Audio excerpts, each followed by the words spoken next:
Bien, caballeros, iniciamos con la grabación de la cuarta sesión de de nuestra serie de las letras rojas. Esta serie yo le he puesto por nombre Las letras rojas y dice los rasgos y el carácter de las palabras del varón perfecto. En las palabras, perdón, del varón perfecto. Y esa es justo la intención, poder compararnos con ese varón perfecto al que el Señor nos llama a tener esa estatura. Y en esas intenciones hemos visto ya tres diferentes sesiones y hoy es la cuarta sesión donde vamos a estar revisando el Sermón del Monte y la vamos a dividir en varias secciones. La intención es poder ver contenido suficientemente poco para poder no olvidarlo, pero suficientemente profundo para poder aplicarlo. ¿Está bien? Y empezamos notando allí en el versículo número 1, cuando dice, viendo la multitud, subió al monte y sentándose vinieron a él sus discípulos. Ustedes y yo ya hemos visto lo que Mateo narra y esta parte me gusta mucho recordarlo. Fíjense nada más, Mateo ya les había platicado que era un cobrador de impuestos, ¿se acuerdan? Y en esa intención pudimos notar cómo es que Mateo se encargaba bastante de estar todo el tiempo registrando. Probablemente era muy bueno para registrar, puesto que a eso se dedicaba. Y en lo que ha registrado, si ustedes se fijan, en el capítulo número 1, yo les había compartido antes que empieza a hacerlo desde lo más previo posible. Y si se fijan, el capítulo 1, 2, 3, todos son prácticamente resúmenes de la vida de Jesús o de dónde viene o de dónde es el origen de Jesús, ¿de acuerdo? Y Yeshua. Y si ustedes se fijan, empieza con su genealogía en el capítulo 1. ¿Está bien? Ya lo habíamos visto eso. Y luego después, en el capítulo 3, que fue donde empezamos a notar, vimos qué hace previo a iniciar su ministerio, que es ser bautizado. ¿Está bien? Y luego después, en el capítulo 4, literalmente arranca con su tentación o con la tentación del Mesías. Y en el capítulo 4, en el versículo número 17, arranca su ministerio. Si ustedes se fijan, va como contando la secuencia de lo que va pasando a grandes, muy grandes rasgos y registra lo que es más importante, ¿de acuerdo? Y entonces, en ese mismo orden, llegamos a la primera clase que le da a sus discípulos. Si ustedes se fijan en el capítulo 4, dice que llamó a Pedro y a Andrés, su hermano, y les dijo que los haría, si fueran, si irían, si van en pos de él, dice que los haría pescadores de hombres. Y en el capítulo 5 arranca con una masterclass para sus apóstoles. Y si bien es cierto, ahí dice que vio a la multitud. En el capítulo 5, en el verso 1 dice, viendo la multitud, subió al monte y se sentó. Y esa parte regularmente nos han hecho, nos han enseñado o hemos creído o hemos aprendido que ese sermón se lo dio a la multitud en el monte. Sin embargo, realmente, ¿cómo pudo haber hecho Jesús para que desde el monte pudiera estar hablando a toda la multitud?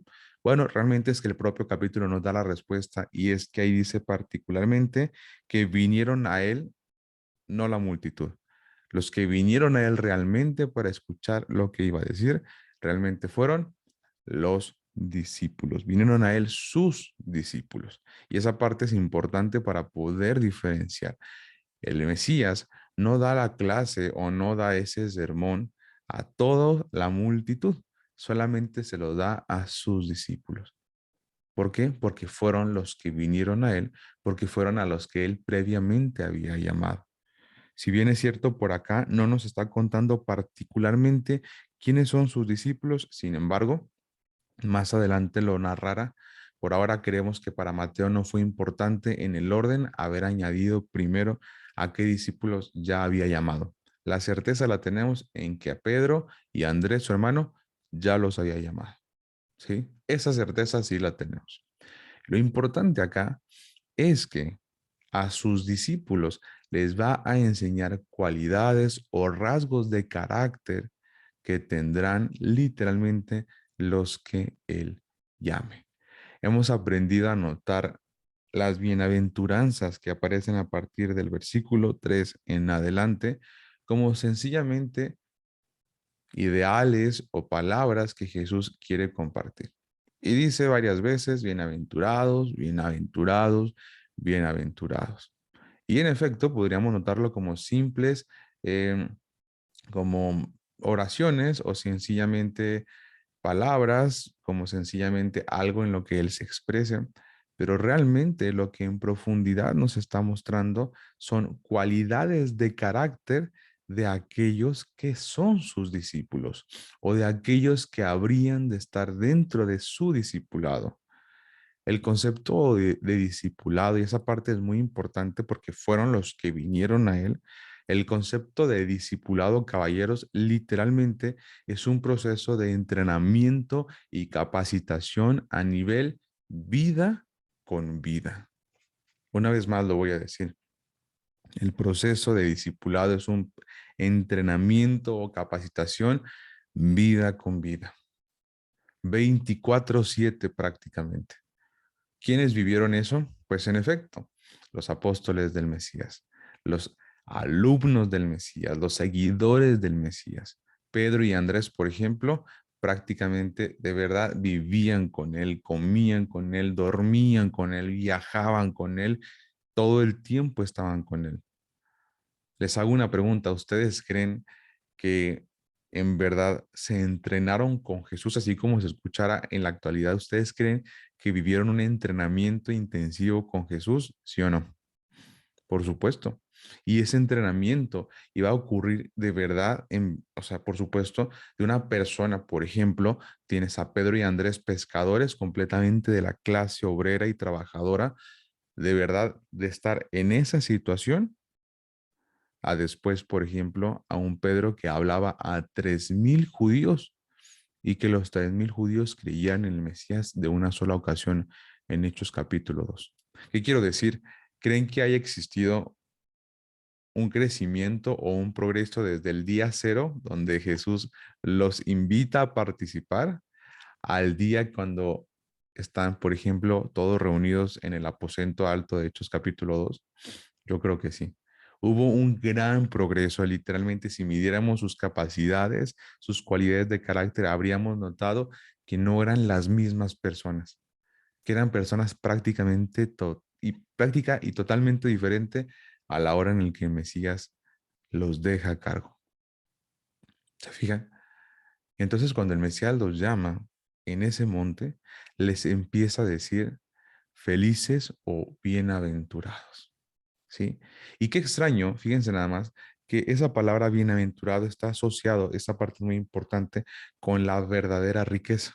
De verdad, esta palabra en profundidad primaria, es decir, la parte más sencilla, está asociada con la riqueza verdadera. Y qué extraño, una vez más, qué extraño que acaba de ser prácticamente tentado, digo prácticamente porque no tenemos, pues por supuesto, verdad sobre el tiempo cronológico o la cronología de las cosas en cuanto a distancia en tiempo, pero más arriba fue tentado, por ejemplo, con los bienes materiales, ¿se acuerdan? Arriba el Mesías había sido tentado con los temas materiales, con el alimento, con la fama, con el poder que el mundo ofrece. Y luego después llama a dos pescadores. Pedro y Andrés, no sé si ustedes han visto la serie de Chosen. Yo les invito a que la vean. La verdad es que se van a encontrar con un muy buen material. Vean esa serie de Chosen. La van a encontrar en la aplicación del celular que se llama así, Chosen. Búsquenlo, literalmente se escribe Chosen, así como se escucha con C y con H. Búsquenla. Chosen. Esta serie es buenísima para pasar en familia en Shabbat. Les aseguro que les va a encantar. Es una serie muy buena de la vida del Mesías. Está grabada de manera magistral y bueno, es una serie gratuita, ni siquiera tienes que pagar por ella, puedes pagar hasta después que la veas si es un donativo y bueno, después ayuda mucho para seguirla grabando. Bueno, el punto es que Pedro y Andrés ponen a estos dos personajes en efecto siempre afanados, antes de que el Mesías los llama, siempre afanados porque tenían deudas al por mayor. Y si te pones a pensar, no es tan diferente lo que pasa, por ejemplo, al menos en México, con esa misma clase socioeconómica. Dijimos que ellos eran de la clase obrera, ¿cierto? Y les hago una pregunta. La clase obrera, y no solo en México, sino en cualquier país, ¿cierto o no es cierto que todo el tiempo están afanados por tener, afanados por lograr, afanados por mantener, afanados por vivir? Probablemente viven al día probablemente se enfrentan a situaciones adversas diariamente hablando económicamente. ¿Cierto o no es cierto? Cierto, perfecto. En esa situación donde el Mesías fue tentado, llama a unos chicos de la clase obrera prácticamente, empieza hablándoles de la bancarrota y de la pobreza, pero no material. ¿Se fijaron? Esa parte es increíblemente importante. Vengan conmigo a anotar. Y le dice el versículo 2, abriendo su boca, al menos a Pedro y a Andrés tenemos la certeza, chicos que estaban todo el tiempo afanados, todo el tiempo en afán de generar, de tener, porque son de la clase obrera, son pescadores, les enseñaba diciendo, bienaventurados, felices, la verdadera riqueza está, dice, en aquellos que son pobres de espíritu. Imagínate eso. Imagínate que tú eres Pedro o Andrés, te llamó el Señor, ya estás allí con Él, y lo primero que te dice, los que son verdaderamente felices son los que tienen pobreza, pero pobreza espiritual. Habían asociado esta secuencia de hechos, yo no hasta ayer que estaba estudiando. El Mesías siendo tentado por bienes materiales, por la fama de este mundo, por los afanes de este mundo, llama a Pedro y a Andrés, su hermano, todo el tiempo afanados por ser, por tener, por mantenerse. Y lo primero que dice es, feliz es aquel que es pobre en lo espiritual. La verdadera riqueza estará en aquellos que son pobres espiritualmente, porque de ellos es el reino de los cielos. Tremendo, porque arriba dijo que el reino de los cielos se había acercado. Sigan asociando, esa es la parte, ese es mi cometido más importante, ese es mi deseo con ustedes, que todo lo que vayamos viendo ustedes lo puedan seguir conectando en un mismo hilo, de verdad, que el hilo no lo pierdan.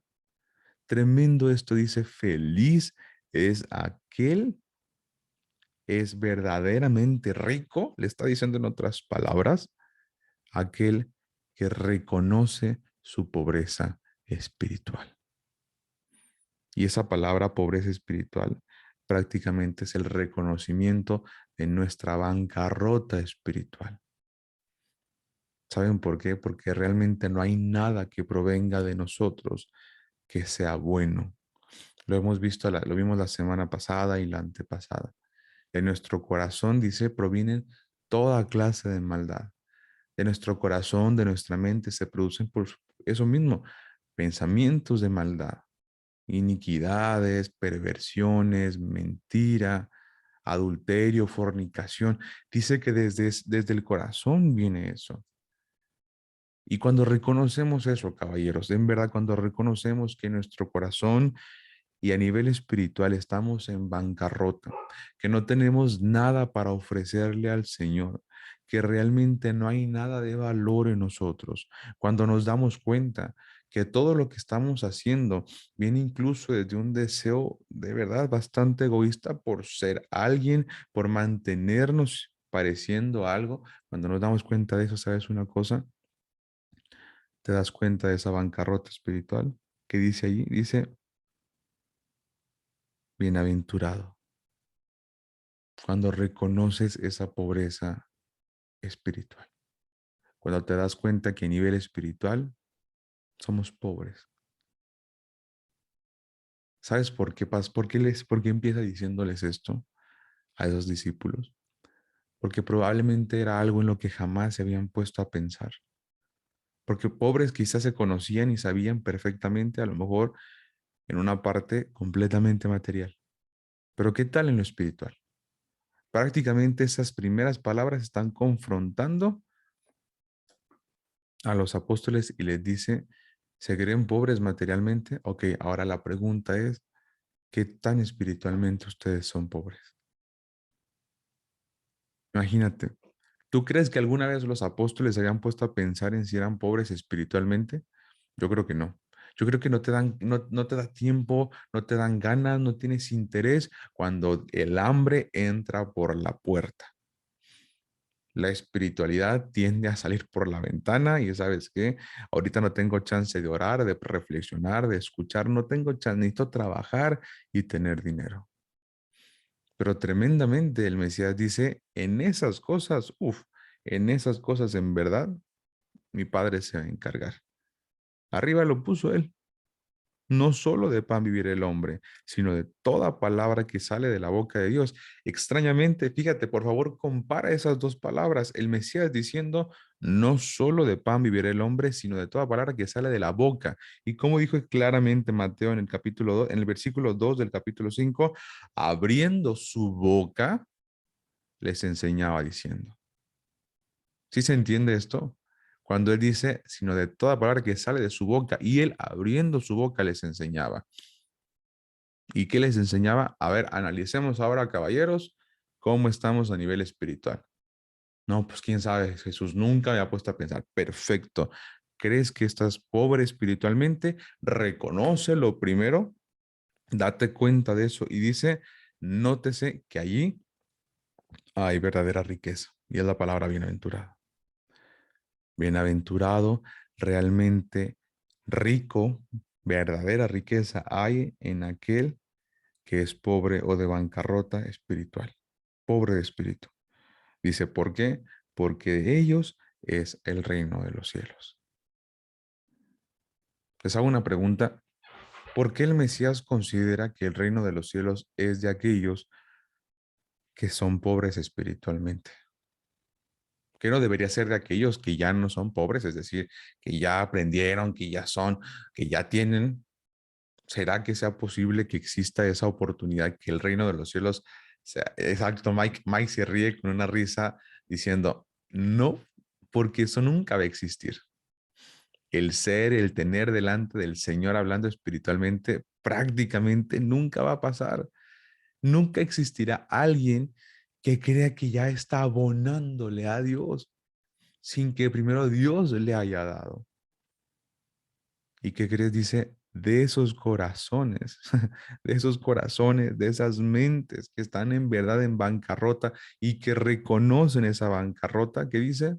Prácticamente de ellos es de los que se compone el reino de los cielos. Pone aquí, Javier pone, estamos vacíos realmente. Estoy de acuerdo. Al final de cuentas estamos vacíos. Es más, al principio de cuentas y al final de cuentas estamos vacíos. Y, lo que no es, y los que no estemos vacíos es porque Él lo puso y el mérito es suyo. Al final Él sigue ganando. El saldo es suyo.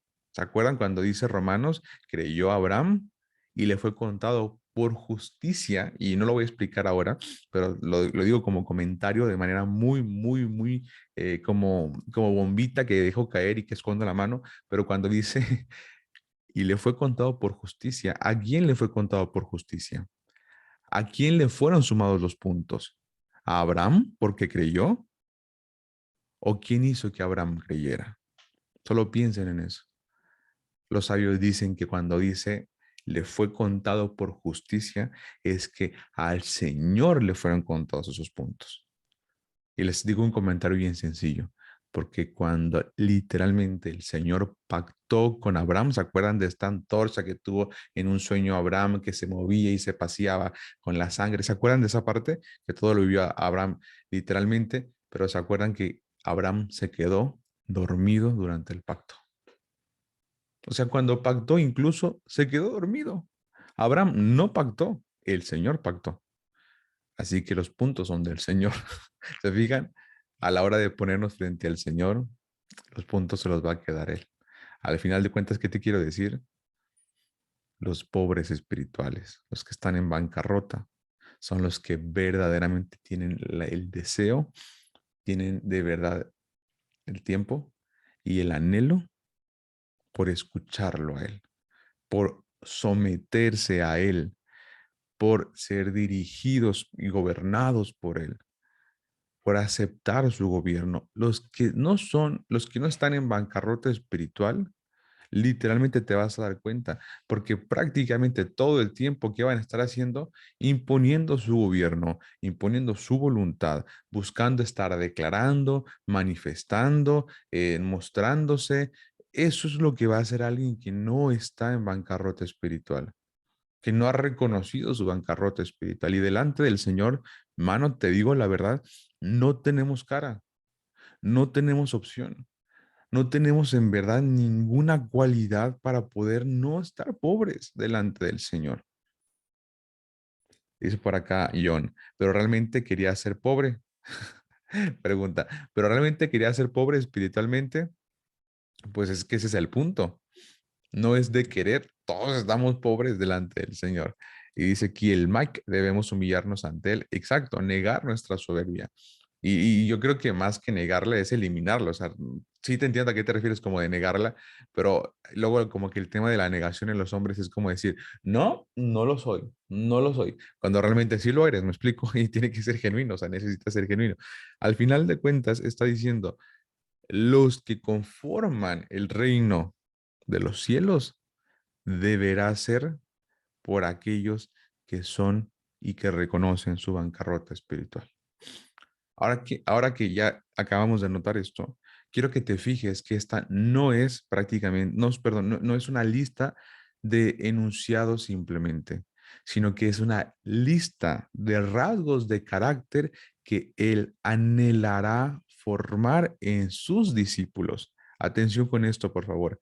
A partir de este primer versículo, donde empieza a decir bienaventurados, felices, ricos realmente, será una lista de cualidades de carácter que él querrá formar en sus discípulos. Entonces, ¿cuál es el primer rasgo de carácter que deberán tener sus discípulos? Literalmente es pobreza espiritual. Dice aquí Mike, reconocer y cancelar nuestro orgullo, ¿sí? La verdad es que va a ser así. Y ese trabajo es de prestarte atención. Y esta lista prácticamente va a ser para eso. Te voy a invitar a que la leas y que me sigas, por favor, con tu mirada. Atención, porque voy a leer solamente las cualidades de carácter y voy a llegar hasta el versículo número 9 el día de hoy. Ahora me regresaré, pero por favor ven conmigo y lee la lista conmigo, ¿sí? Los que son discípulos del Mesías, los que anhelan ser discipulados con Él, por Él, vida con vida, sus palabras contra ti literalmente serán personas cuyas cualidades o rasgos de carácter serán. Versículo 3, pobreza espiritual. Versículo 4, quizá llorarán. Versículo 5, mansedumbre. Versículo 6, tienen hambre y sed de justicia. Versículo 7, misericordiosos. Versículo 8, de limpio corazón. Versículo 9, pacificadores. ¿Se fijaron? La listita. Pregunta, ¿sí o no parece una lista de cualidades que Él quiere que sus discípulos tengan? Es una lista de rasgos de carácter que Él habrá de formar en sus discípulos. ¿Eso qué significa entonces? Que literalmente su primer discurso es prácticamente la ponderación de lo que Él va a formar en sus discípulos. Va a formar de verdad un espíritu dócil, mansedumbre, que tengan hambre y sed de justicia, que sean misericordiosos, de limpio corazón, pacificadores, pues. ¿Qué les parece esa manera de verlo? Dice Leandro, es reconocer que en todo, perdón, que todo en esta vida es vanidad y que nuestra naturaleza es de inclinaciones al mal. Eso es algo muy importante, mi estimado Leandro. Dice, y soy falto de su divinidad. Eso que acaba de decir Leandro es muy importante en este punto de arranque, ¿sí? ¿Saben por qué? Porque eso que se conoce como el proceso o el reconocimiento de la integración. ¿Sí? No me voy a poner técnico, se los prometo, pero la integración es prácticamente reconocer qué es lo que te integra. Es la respuesta a la pregunta, ¿quién soy? Y también ahí, por supuesto, escribir o sacar o reconocer que también soy mentiroso, que también soy quizá glotón, que también soy lujurioso, que también soy iracundo, que también soy, ¿se fijan? Entonces, necesito reconocer quién también soy. Y dice Leandro, yo reconozco literalmente que tengo una inclinación muy marcada hacia lo malo. ¿Y eso está mal? No, es necesario. Es necesario poder reconocer en qué estoy mal. Una vez Javier aquí comentó, dijo, yo reconozco la neta que a veces me cuesta mi carácter. O sea, me cuesta a veces, o sea, me enojo y no me puedo desenojar. Creo que fue esa vez que pregunté yo y que más o menos comentabas eso, si no puedo equivocarme, pero cada uno de nosotros tenemos algo que solucionar y eso nos integra. Vive con nosotros, viaja con nosotros, camina con nosotros, duerme con nosotros. Ese mal rasgo vive con nosotros. Y quizás sí, también mi deseo de amar, mi deseo de corregirme, mi deseo de ser fiel, mi deseo, sí, por supuesto, también vive contigo, pero necesitas reconocer qué es lo que te integra. Y también reconocer que te integra, que es malo, y reconocer que te integra, por supuesto, que también es bueno. ¿Sí? Alguna vez yo me acuerdo, una persona con la que yo estaba aprendiendo de Torah me dijo, quiero que escribas en una libreta, Ezequiel, ¿quién eres tú? ¿Quién es Ezequiel? ¿Saben? Ese ejercicio me costó muchísimo porque no entendía lo que me pedía. Y después me puse a pensar, claro, también soy mentiroso y también me equivoco y también tengo miedo a veces y también soy flojo, soy a veces muy flojo, soy desordenado, soy irresponsable, soy impuntual. Y dije, uy, no manches, la lista sí existe. O sea, y la lista seguía y seguía y seguía y seguía. Y yo dije, claro, también me integra eso. Pero ¿sabes qué es lo más hermoso? Que el Señor te llamó, te eligió y no va a abandonar la obra de sus manos. Amén a eso, ¿cierto? Y si no va a abandonar la obra de sus manos, Él te muestra cuál es la finalidad del curso con Él. ¿Te fijas? Yo quiero que veas esta lista, muy importante porque la vamos a ocupar para la próxima semana. Esta lista prácticamente es el objetivo del discipulado con el Mesías. De eso se trata esta lista. Te está contando cuál es el objetivo de este discipulado con el Mesías. ¿Saben qué? No fuimos ninguno de los apóstoles, por supuesto, no estamos en la lista de los 12 discípulos, ni tampoco Pablo, o sea, Pablo ya pudo haberse contado por ahí. Nosotros no nos tocó nada de eso, pero nos quedan sus palabras para nosotros con eso aprender, para que con eso nosotros podamos prestar atención. Y utilicemos esas palabras para notar que el curso con los apóstoles era eso. Yo les hago una pregunta. ¿Ustedes creen que los apóstoles en verdad lograron o se desarrollaron a este nivel? Y me llama mucho la atención porque dice pobreza espiritual. Uno, dos, dice bienaventurados los que lloran, porque ellos recibirán consolación. Les hago una pregunta. ¿Ustedes se acuerdan que el Mesías frente a los apóstoles haya llorado por alguna razón? ¿Se haya lamentado por alguna razón? Por supuesto, ¿se acuerdan cuando el Mesías lloraba frente a Jerusalén y decía, Jerusalén, Jerusalén, tú que matas a tus apóstoles, apedreas a los que te son enviados? También se lamentaba, también lloraba. ¿Se acuerdan de Pablo que se lamentaba por la nación que estaba entregada al pecado en los hechos? También vivieron eso, esa compasión que sintieron, esa desesperación que sentían por contribuir, por ayudar y ver en qué estaba entregada la ciudad o ver de qué se trataba esas personas. Es una compasión que los llevaba al llanto y dice, también se espera que el alumno logre eso. Dice, porque ellos recibirán consolación. Vean el versículo 5 por favor, conmigo y vean cómo habla acerca de los mansos. ¿Ustedes consideran que los apóstoles sí lograron llegar a esa mansedumbre que el Mesías propuso? ¿Sí o no? ¿Lograron ser mansos? ¿Sí o no? Por supuesto. Los apóstoles llegaron a ser mansos. En el versículo 6, ¿tienen hambre y sed de justicia los apóstoles? Sí, también lograron eso. Hambre y sed de justicia. Fíjate cuáles son literalmente los puntos finales de ese discipulado. Mira qué instancias llegaban. Tanta hambre y tanta sed de justicia. Versículo 7, tan misericordiosos. Versículo 8, su deseo de un limpio corazón. 9, los apóstoles fueran pacificadores. Y vean el versículo 10 en adelante. A un nivel que padecieran persecución, que padecieran vituperios y persecución, vuelve a decir, y que dijeran toda clase de mal contra ellos. Entonces, los apóstoles llegaron a esos niveles, a esas instancias también de persecución, de vituperio, también, ¿se fijan?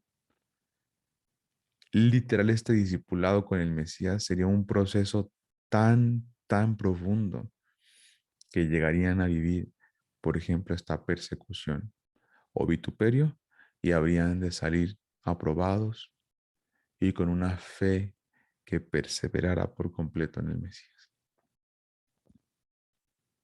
Entonces utilicemos esta lista, caballeros, para saber qué es lo que nos falta desarrollar, para saber qué es lo que no nos integra aún y reconocer que probablemente lo que nos integre es justo lo contrario. Y lo primero que te dice es pobreza espiritual.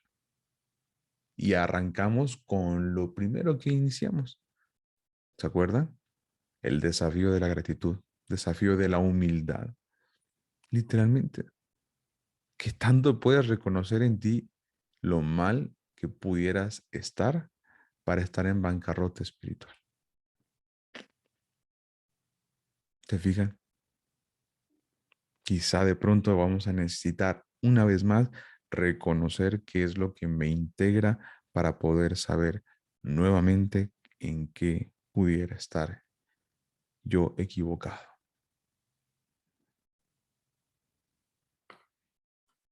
Dice el versículo 4, bienaventurados los que lloran, porque ellos recibirán consolación.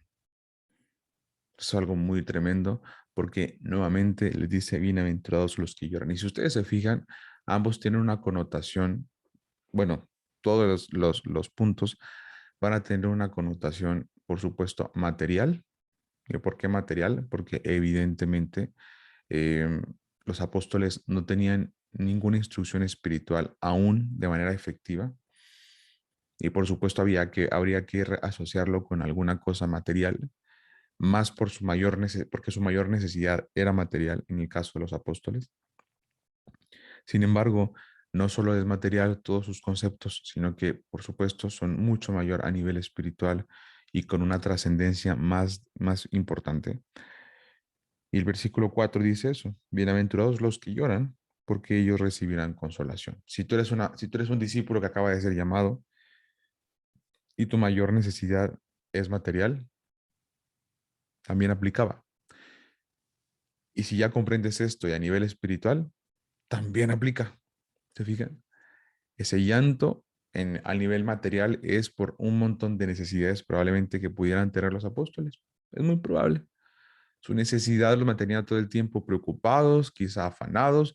Y en la serie que les digo, pueden darse cuenta cómo es que realmente Pedro estaba todo el tiempo preocupado, todo el tiempo afanado, sin darse cuenta, en verdad, todo el tiempo afligido por, ahí lo marcan como que tenía una deuda con Roma. Y sin embargo, aplicaría esa parte de porque lloran. Pero en el concepto del Mesías, literal, a la perspectiva que el Mesías quería enseñarles, es literalmente porque lloran por falta de justicia, porque lloran por injusticias, porque lloran por persecución, porque se lamentan por falta de santidad, porque se lamentan por falta de humildad, porque se lamentan por falta de arrepentimiento. Bienaventurados ellos, los que lloran. Y dice abajo, porque ellos recibirán consolación. Al final, ellos también recibirán consolación. Y dice el versículo número 5, bienaventurados los mansos, porque ellos recibirán la tierra por heredad. Atención con esto porque es muy importante. Dice, bienaventurados los mansos, porque ellos recibirán la tierra por heredad. Imagínate esta cualidad de carácter mansedumbre.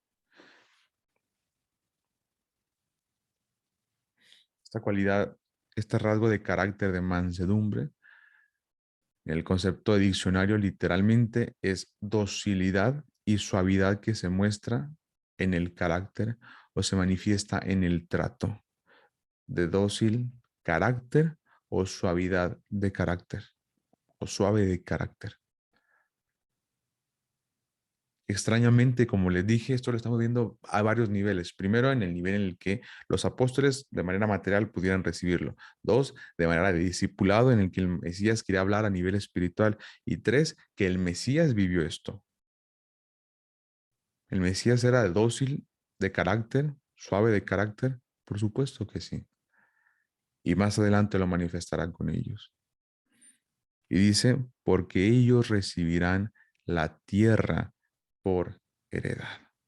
¿Cómo es esto? Les hago una pregunta. ¿Ustedes cómo entienden esto? Y pueden ponerlo en el chat. ¿Cómo es que se recibirá, perdón, la tierra por heredad? Si estaba hablando del reino de los cielos hace unos 2 versículos y después les dice que los mansos han de recibir la tierra por heredad, entonces, ¿cómo es que funciona el reino de los cielos? ¿Dónde está o dónde estará el reino de los cielos? ¿Cómo es que se recibirá la tierra por heredad? ¿Que no nos vamos al cielo?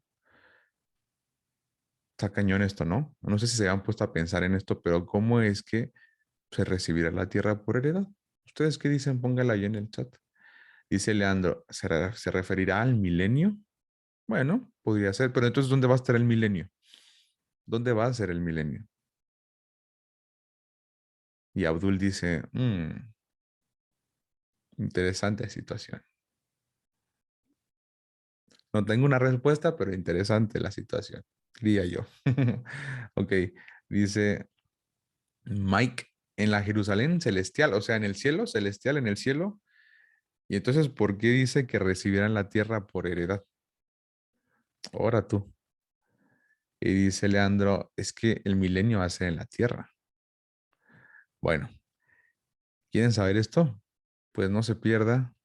Ah, no es cierto. La verdad es que no lo vamos a resolver ahora, pero la verdad es que lo que dice la palabra en Apocalipsis es que Juan ve descender del cielo la nueva Jerusalén. ¿Se fijan? Y dice que todo ha de ser renovado. Entonces, cuando dice que el reino de los cielos se ha acercado, pues ¿a dónde se acercó? Pues, a la tierra, ¿sí? Entonces, ¿en dónde se va a manifestar su reino? En la tierra. ¿Se fijan? Esto creo que ya les da como una sensación un poco más clara de lo que se refiere este versículo cuando dice, ellos recibirán la tierra por heredad. ¿Qué implicaciones tiene esto? El reino será entregado a los mansos de carácter. Tremendo esto, ¿no? Sigo esperando aquí a Javier, no hay problema, Javi, ahí termina, y ahora lo leemos.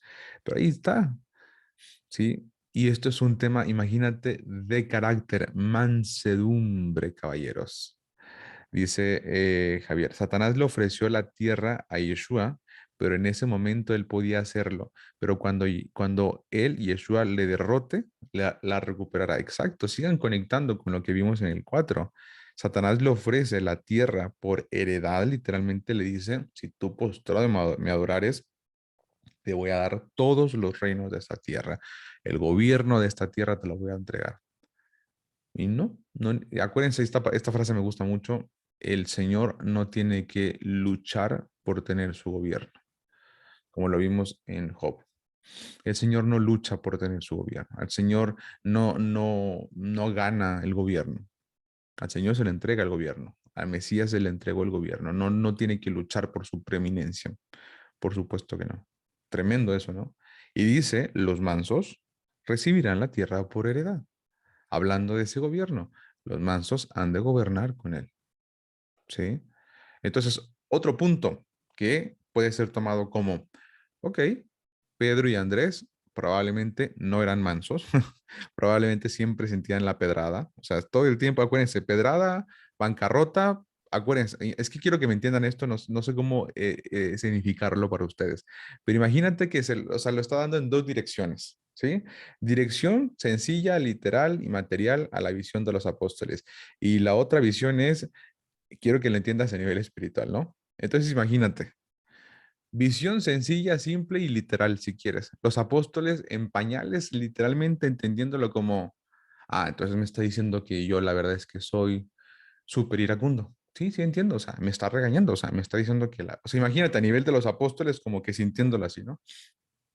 Tengo bancarrota, soy pobre, pero pues sí, o sea, no entiendo, pero yo no entendí eso de pobreza espiritual, pero entendí que soy pobre, me dijo que soy pobre, y la verdad, Pedro y Andrés, pues sí, soy pobre, o sea, la verdad es que sí. Y luego lloro, pues sí, también me la paso llorando, o sea, no tengo lana, o sea, mi suegra está enferma, diría Pedro, o sea, estoy reconflictado, compadre, o sea, la verdad es que sí. Y luego después me dice los mansos, por supuesto, yo no soy nada manso, o sea, y a nivel como de los apóstoles podrían estarlo percibiendo así. Y a nivel del Mesías, el Mesías hablando con una elevación mucho mayor y hablando, por ejemplo, de la bancarrota espiritual, del reconocimiento que no tenemos nada para ofrecerle, del llanto incluso por la falta de justicia, la falta de arrepentimiento, la falta de mansedumbre de pronto, o que se necesita mansedumbre para hablar de gobernar con él. Y a lo mejor los apóstoles no estaban entendiendo esa profundidad. ¿Están de acuerdo, no? Probablemente. Pero hoy tú y yo lo estamos notando. Gracias a él, por supuesto. Y dice el versículo 6, bienaventurados los que tienen hambre y sed de justicia, porque ellos serán saciados. Bienaventurados, dice, en un segundo, mm, bienaventurados los que tienen hambre y sed de justicia, porque ellos serán saciados. A nivel de los apóstoles, nivel literal, imagínate viendo esto que está, escuchando esto, perdón, que está diciendo el Mesías, ¿qué pensarán? No, pues este sí me conoce, porque sí, ya saben que en casa pasamos hambre, pasamos por sed, o sea, es lo que les digo, o sea, como que a nivel apóstoles o a nivel discípulos que recién llegan al curso, como que no la captan. Y es muy probable que no la capten. Ustedes saben perfectamente que en muchas ocasiones el Mesías decía algo y se volteaban a ver entre ellos y así con cara de, oye, ¿qué dijo este? ¿Le entendiste? No, pues no le entendí, pero no importa, haz cara de que está muy interesante y con eso basta, ¿no? Imagínate. Entonces, muchas ocasiones los apóstoles no entendían. Y cuando Jesús dice, bienaventurados los que tienen hambre y sed de justicia, está diciendo, verdaderamente son ricos los que tienen hambre y sed. Y los apóstoles, sí, soy yo. Ah, bueno, sí, de justicia. Ah, ya lo entendí. Imagínate, ¿no? Entonces, literalmente le estoy diciendo, de justicia. ¿Sí? Y cuando hablamos de justicia, por favor, encierren esa palabra en sus Biblias. Ese concepto de justicia literalmente es un concepto necesarísimo de entender. Necesarísimo de entender, muy necesario de entender. ¿Qué es la justicia? Ustedes y yo conocemos que Dios es justo, que Dios es juez. Juez, justicia y justo es prácticamente lo mismo. ¿Están de acuerdo conmigo con eso, cierto? Y cuando hablamos de justo, justicia, juez, pensamos que es algo con connotación positiva o con connotación negativa. Regularmente, ¿ustedes qué dicen? Voten en la pantalla o votenle ahí. ¿Bueno o malo? ¿Ustedes qué dicen? Cuando decimos, mira, Mike ya le entiende y dice que es bueno. Bueno, veo que muchos dicen que es bueno, pero mucha gente, y ya me di cuenta que ustedes no, porque ustedes no son nuevos en el curso, dicen que es malo. O sea, que se preocupan por eso, ¿verdad que sí? Es como, no, es que el juez, conocemos el concepto de juez justo o de justicia, ¡pua! Literalmente hablando como de algo malo que va a pasar, como de algo que me va a aplicar justicia. Te persigue la justicia, por ejemplo. O cuando se le aplicará el rigor de toda la justicia o el rigor de toda la ley, la gente como, ah, no, es que sí está cañón, o sea, sí está difícil, sí es algo que es malo, o sea, es algo malo porque pues te va a encontrar que estás equivocado. ¿Me explico? Y la gente lo ve como algo preocupante. La gente se preocupa por ese concepto, ¿sí? Esa cualidad de Dios como justo, como juez justo, fíjate nada más, es algo muy tremendo que necesitas entender. Pone aquí Javier, dice, ¿de qué tan rico? Dice Javier, se refiere a qué tan rico o qué tan pobre espiritual seamos. Esa parte está interesante, como que la concepción del análisis de Dios. O sea, que el Señor te analice y te diagnostique. Ah, no, pues por ejemplo, qué tan rico, qué tan pobre es espiritualmente tal persona, ¿no? Pero yo hoy les quiero dar como esta otra perspectiva del Señor, ¿sí? Ustedes y yo tenemos presente el concepto de juez, justicia y justo al mismo tiempo. Quiero que añadan a esa misma lista de esos cuatro palabritas, juez, justicia y justo, añadan una palabra más se refiere exactamente a lo mismo, pero que nunca la asociamos. Otra vez las voy a decir porque veo que alguien las está apuntando. Juez, justicia y justo.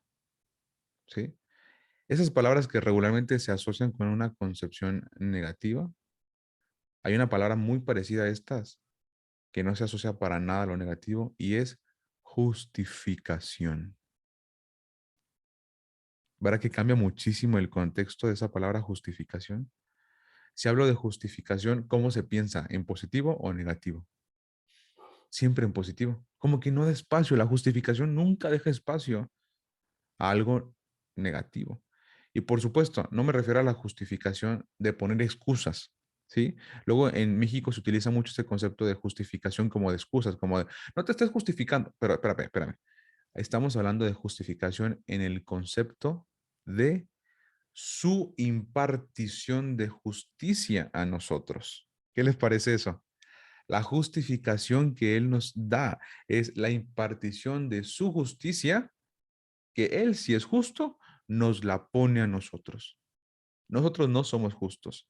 Cuando Él imparte su justicia y la pone en nosotros, nos está justificando. De ahí viene el concepto de alguien que se está excusando. De ahí viene la idea de que alguien al excusarse significará que está poniendo excusas, que está poniendo una justificación. Pero en el caso del Mesías, esto sí es real. Él sí imparte su justicia y nos la pone a nosotros. Nos la da esa justicia a nosotros. ¿Se fijan en esto? Cuando hablamos de juez, de justicia y de juicio, también necesitamos hablar de la justificación que Él nos imparte. Esta parte es muy importante, ¿se fijan? Entonces, es de mucho valor cuando dice los que tienen hambre y sed de justicia. En otras palabras, está diciendo los que tienen hambre y sed de ser justificados. Los que tienen hambre y sed de que se imparta esa justicia, de que esa justicia nos la ponga a nosotros. Dice, bienaventurados, felices o realmente ricos aquellos que quieren y que anhelan esa justicia en su vida. ¿Por qué? Porque ya dijimos, estamos pobres espiritualmente, en bancarrota espiritual. No hay nada que yo pudiera implementarme a mi favor para poder presentarme delante de Él. ¿Vamos bien hasta acá, queridos caballeros? ¿Y se está entendiendo esto? Está interesante, ¿no? ¿Vamos bien? Una palabra que necesitamos añadir ahí siempre. Juez, justicia, justo, juicio y por supuesto también justificación. Dice Mike, Dios nos justifica. Nosotros por orgullo no reconocemos nuestro pecado. Además, imagínate. Además, está cañón eso, por supuesto que sí. Dice, porque de ellos, porque dice, porque ellos serán saciados. Esa parte es importantísima, porque ellos serán saciados. Y luego sigue diciendo más abajo, bienaventurados los misericordiosos, porque ellos alcanzarán misericordia. Bienaventurados los misericordiosos. ¿Qué es misericordia por definición? ¿Qué es misericordia por definición? Literalmente el diccionario define la misericordia prácticamente como la inclinación a sentir compasión por los que sufren y ofrecerles ayuda. O en otra definición aparece la cualidad de Dios en cuanto a ser perfecto, por lo cual perdona los pecados de las personas. Imagínate eso. Eso es misericordia. La inclinación por sentir compasión por los que sufren, porque ellos alcanzarán misericordia. Habrá compasión también para ti. El versículo 8, bienaventurados los de limpio corazón, porque ellos verán a Dios. Los de limpio corazón. ¿Cómo se limpia el corazón, caballeros? ¿Cómo limpiar el corazón? Se dice que del corazón viene toda clase de maldad y de engaños y de cosas incorrectas, de pecados. Imagínate, ¿cómo limpiar el corazón? Por supuesto, su palabra. No hay otra opción. Con la impartición de su justicia, que Él imparta su justicia en la intimidad con el Señor, limpia el corazón. La cercanía con el Señor limpia el corazón. No hay otra opción. Y por último, bienaventurados los pacificadores, porque ellos serán llamados hijos de Elohim. Bienaventurados los pacificadores, los que promueven la paz, los que promueven el shalom del Señor. ¿Qué dijimos que es shalom? El estado original, la restauración por completo. Bienaventurados los que buscan esa restauración, los pacificadores, los que buscan impartir esa paz, dice, porque ellos serán llamados hijos de Elohim. Serán llamados hijos herederos de Elohim, portadores de la herencia del Señor. Dijo el Mesías prácticamente, somos coherederos y copartícipes de la misma promesa. Somos coherederos literalmente con Él. Si habemos muerto, también resucitado con Él. ¿Está bien? Hasta aquí, caballeros, nuestra reunión del día de hoy con respecto a esas cualidades de carácter que aparentemente solamente era una lista de bienaventuranzas, hoy se convierten en nuestra meta y cometido a trabajar y desarrollar como discípulos de Él. Como lo pudimos notar, reconocer nuestra pobreza espiritual, perdón, de verdad lamentarnos y hacer o llorar, como dice el versículo 4. Fíjate nada más eso, en un tema de misericordia, en un tema de compasión. En el versículo 5, desarrollar mansedumbre. En el versículo 6, de verdad tener hambre y sed de justicia, de que sea implementada su justicia en nosotros. Misericordia, limpio corazón y buscar ser pacificadores. ¿Qué tal, Mike? Dice otros 10 mandamientos. Está cañón eso, ¿verdad? Porque ahora sí esto está hablando de la persona. Ya no antes era como, bueno, no me refiero a antes, sino en los mandamientos que el Señor dictó. Ahí sí, no harás esto, sí harás lo otro. Y acá está hablando de la persona en sí. Mansedumbre, misericordia, hambre por hambre y sed, perdón, por la justicia y demás. ¿Está bien? Hasta aquí llega la grabación de la primera parte de las bienaventuranzas y nuestro cuarto capítulo de nuestra sesión de las letras rojas.